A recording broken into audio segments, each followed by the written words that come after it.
Assalamu alaikum viewers, welcome back to my YouTube channel Aya Knowledge Fair with me Fatma Jigal and also welcome back to the map series जिसमें आज हम discuss करेंगे जी European map को कि इसमें कौन कौन सी कंट्रीज इंपॉर्टेंट है और उनके बारे में जो मेन पॉइंट्स हमें पता होने चाहिए वो डिस्कस करेंगे।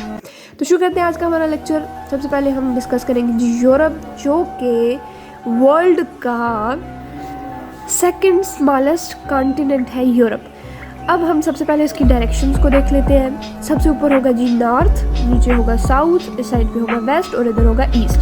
तो नॉर्थ में इसके कौन सा ओशन है? Arctic ocean. साउथ में है जी मेडिटेरेनियन सी, वेस्ट में अटलांटिक ओशन और ईस्ट में इसका आ गया जी ब्लैक सी और एशिया का सारा रीजन आ गया, जो कि क्या कर रहा होता है जी the point where Asia and Europe meet is called Eurasia, जो कि रशिया और यूक्रेन, बेलारूस, ये सारी कंट्रीज़ जहाँ पर मिलती है। रशिया का एरिया जो है वो आ जाता है, ब्लैक सी का कुछ एरिया आ जाता है, तो इस्तांबुल का एरिया आ जाता है। तो वो पॉइंट जहाँ पर यूरोप और एशिया जो है वो मिल रहे होते हैं उसको क्या कहा जाता है? यूरेशिया। और यूरल माउंटेन्स जो है वो क्या कर रहे होते हैं? सेपरेट कर रहे होते हैं यूरोप को एशिया से। उसके अलावा black sea also separates Europe from Asia, और इस्तांबुल भी जो है वो सेपरेट कर रहा होता है यूरोप को एशिया से। उसके अलावा जी हम बात करें अगर यहाँ पर मेन कंट्रीज़ की जिनका बहुत ज़्यादा लीडिंग रोल है, तो यहाँ पर आ गया Spain, France, United Kingdom, Italy, Greece, Germany, Poland. ये सारे कंट्रीज़ जो है वो क्या है? वेल डेवलप्ड कंट्रीज़ हैं। इनकी अपनी मार्केट है, अपनी इनकी इंडस्ट्रीज़ हैं। तो उसके अलावा जो चैनल है यूके के दरमियान और फ्रांस के दरमियान, इसको हम क्या कहेंगे? डोरवा। ठीक हो क्या? डोरवा कहेंगे इसको।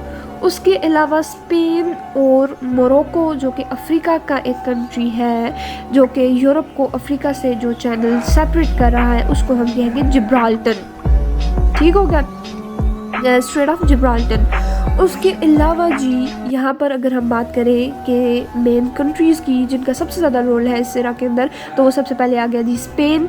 स्पेन जो है वो बेसिकली वो कंट्री है जिसका जो कैपिटल है वो है जी मैड्रिड, इसका कैपिटल है जी। उसके अलावा जो है वो स्पेन की जो करेंसी है वो यूरो है। इसको कहा जाता है रैबिट ऑफ द यूरोप। और इसमें जो है वो अगर मुस्लिम की हिस्ट्री के बारे में अगर हम यहाँ पर बात करें तो तारिक बिन ज़ियाद था, उसने यहाँ से अफ्रीका से मोरक्को से हमला किया था जी स्पेन के ऊपर स्ट्रेट ऑफ जिब्राल्टर के थ्रू। और जो कश्तियाँ जलाने वाला वाक़या वो भी यहाँ पर ही है कि उसने यहाँ से कश्तियाँ जला दी थी कि आगे जो है वो वापसी के लिए कोई रास्ता नहीं है, हमने यहाँ पर इसको फ़तह करके जाना है। और उसने किया था 711 AD में।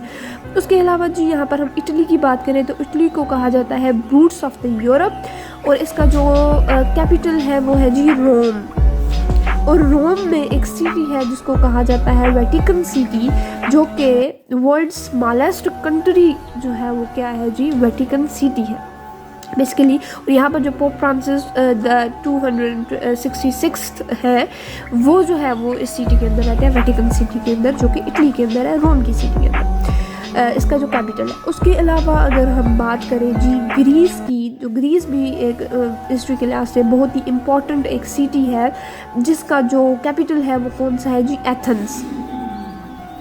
एथेंस इसका कैपिटल है और इसकी करेंसी भी यूरो है।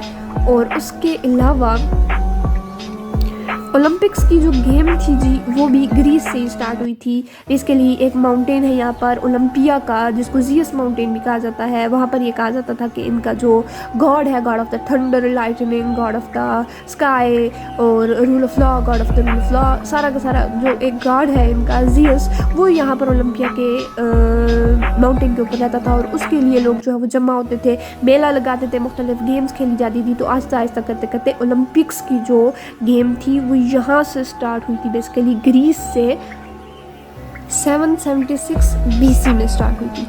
उसके अलावा अगर यूनाइटेड किंगडम की बात करें तो जिसको प्रेजेंटली हम यूके कहते हैं, हिस्ट्री में इसको ग्रेट ब्रिटेन भी कहा जाता था। उसके अलावा ये पहले इंग्लैंड रह चुका है। तो इन दोनों के दरमियान, फ्रांस के दरमियान और यूके के दरमियान जो स्ट्रेट है वो उसको हम डोरवा स्ट्रेट कहते हैं। और ये एक यूनाइटेड किंगडम एक वेल डेवलप्ड कंट्री है। उसके अलावा अगर हिस्ट्री के लिहाज से और हम इसके यूरोपियन कॉन्टिनेंट के बारे में अगर बात करें हम, तो यहाँ पर जो है वो सबसे पहले जो रोम और ग्रीक की जो अम्पायर्स थी वो भी यहीं पर ही उनकी वजह से यहीं पर ही थी, और उनकी वजह से जो है वो जो वेस्टर्न हमें एक डेमोक्रेसी देखने को मिली उसकी बुनियाद जो है वो ग्रीक और रोमन अम्पायर नहीं रखी थी। उसके बाद जो रोमन अम्पायर का अख्ताम हुआ, फिर वर्ल्ड जो है वो शिफ्ट हो गई जी डार्क एजेस की तरफ, सॉरी मिडल एजेस की तरफ। वहाँ से जो है वो क्रूसेड्स यहाँ पर स्टार्ट हुई, फ्यूडलिज्म का जो सिस्टम था वो यहाँ पर स्टार्ट हुआ डार्क एजेस के अंदर। उसके बाद जो है वो डार्क एजेस के बाद रेनेसांस का पीरियड स्टार्ट हुआ, जिसमें हम देखते हैं एज ऑफ रिफॉर्मेशन के बारे में कि आर्ट का रिफॉर्मेशन हुआ। उसके बाद डिफरेंट जो दूसरे शोबे थे उसमें जो है वो रिफॉर्मेशन हुई। एनलाइटनमेंट का एरा जो है स्टार्ट हुआ 17वीं सेंचुरी के अंदर। उसके बाद 17वीं सेंचुरी के बाद हमने देखा यहाँ पर यूरोप कॉन्टिनेंट के अंदर कॉलोनियलिज्म का एरा स्टार्ट हुआ, जिसमें पोर्टुगाल आ गया, स्पेन आ गया, फ्रांस आ गया, जर्मनी आ गया, यूनाइटेड किंगडम आ गया। इन्होंने अपनी कॉलोनीज़ बनाई अपनी टेरिटरी को एक्सपेंड करने के लिए, तो अपनी डोमिनेंस को क्रिएट करने के लिए इन्होंने अपनी कॉलोनीज बनाई। उसके बाद हमने देखा जी 20वीं सेंचुरी के अंदर वर्ल्ड वार्स का एरा आया, वर्ल्ड वार 1 स्टार्ट हुई, वर्ल्ड वार 2 स्टार्ट हुई, और दोबारा से मैप्स जो है वो रीड्रॉन हुए, कंट्रीज़ टूटी, ऑटोमन एम्पायर टूटी, तो नई कंट्रीज़ जो है वो वजूद में आई। तो उसके बाद वर्ल्ड वार के 2 के बाद जो है वो ये सारी की सारी जो यूरोपियन कंट्रीज़ थी इन्होंने अपनी एक ऑर्गेनाइजेशन स्टार्ट की, जिसका इन लोगों ने जिसको नाम दिया जी यूरोपियन यूनियन का, कि ये सारी की सारी कंट्रीज़ उसके साथ मिलकर कोऑपरेटिवली काम करेंगी ताकि क्या हो वेलफेयर के लिए हम जो है वो काम कर सकें, ह्यूमन बीइंग के लिए। तो आज हम देखते हैं कि जो यूरोपियन यूनियन है वो इस हद तक कामयाब हो चुकी है इनकी कॉपरेशन, कि इनकी जो सॉवरेनिटी है वो भी डाइल्यूट हो चुकी है, और इनको एक कंट्री से दूसरी कंट्री में जाने के लिए किसी भी वीज़ा की ज़रूरत नहीं होती है, बगैर वीज़ा के भी जा सकते हैं, आ सकते हैं यूरोपियन यूनियन की वजह से, जिसमें तकरीबन स्टार्ट में 27 कंट्रीज़ थी। उसके अलावा 2015 के अंदर यूके ने जो है वो छोड़ दिया था, जिसको ब्रेक्सिट का नाम दिया जाता है, मुख्तलिफ वजूहात थी उसकी। तो ये था जी हमने यूरोपियन यूनियन जो है वो एक इनकी एक कॉपरेशन थी। ये था जी यूरोप कॉन्टिनेंट के बारे में थोड़ा सा मोटा मोटा जो हिस्ट्री के लिहाज से, इसकी जोग्राफी के लिहाज से आपको थोड़ा सा बताया। उसके अलावा ये इसका है जी सारा का सारा मैप, जिसमें हम देख सकते हैं ये रशिया के साथ कनेक्टेड है, और रशिया जो है वो यहाँ से इसको सेपरेट कर रहा होता है यूरोप को एशिया से, जिसको हम यूरल माउंटेन भी कहते हैं, जो कि बेसिकली सेपरेट कर रहे होते हैं एशिया को यूरोप से। तो यह है जी नोट्स इस यूरोप के लिहाज से जो मेन चीज़ें थी वो सारी मैंने यहाँ पर लिख दी हैं। आप वीडियो को पॉज करके यहाँ से देख सकते हैं सारे के सारे नोट्स, और इसकी हिस्ट्री के बारे में भी थोड़ा सा लिखा गया है इसमें। तो ये था जी आज का हमारा लेक्चर, जिसमें हमने यूरोप के कॉन्टिनेंट को डिस्कस किया।